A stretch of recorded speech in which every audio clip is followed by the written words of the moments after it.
Kajing puli na kitab u Isaya kelenong kebasapu kendai kedekot kebalai san hadu banriu utrai laong hanga pilong syakri jonga ko Israel hauba ngan sayok burom tementau utrai kren mau ubalasan dor yanga nadu bapun yanga banlong syakri jong u ban pen pai biang yu Jacob syau ban endop lumlang yu Israel hau naba ngalayo buram makmat jong utrai badu blay jonga ula kelalong kejingklan jonga uong ompat biang mapinlong syakri jonga man keli yeki jat ki kenjau Jacob bat banwan ya lambiang yeki badangsa u Israel ngan ayapi kum kejing syai ki jat benriu ba kejing penim jonga kandup poi syadu bakut kaperthai kektian jong utrai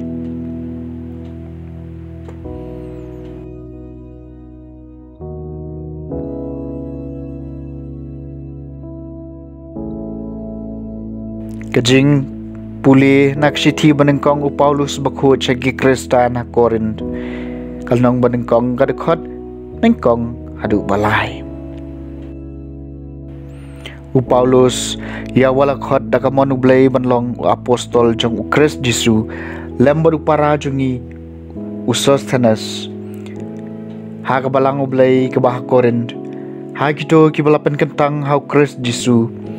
ya kibala khot banlong kiriu khoi rangkat pat kitu baro kibahaman laki jaka ki khot kerpat ya ka kerteng utra jengi Yesus Kristus ubalong ukan rat jengki pat jongi ru kajing ya pi bar kajing sok nau blai kupa jengi banau trai Yesus Kristus kaktian jong trai kajing pulina gospel bakut kat ko mu Yohanes kalenong kabanengkong kadekot arpu kendai hidu lai pusau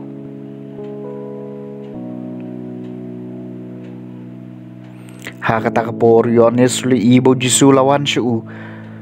bad ulaong hakmi ukhon lang brot jong blai bakit no iki ya kapop kasang jong kaperthai diune yo bang laong hadien jonga nuan ubriu bukham khrau banianga naba ulalong haswa jonga nga ngam sem lai tho ye u henry na ka bentakan ni ngalawan ban baptis da ka bat endop pen itho ye u ha Israel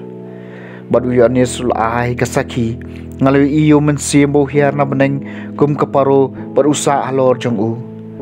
nga ngam sem lai tho ye u henry uta bala pha nga man pen baptis da ka ulong hanga uta hauba pilih iyo men siem bo hiar bat usa uday utaken bapan baptis domen sim bakut bat ngalay i bat ngayeng saki bau neulong ukun jong ublay ka gospel jong utray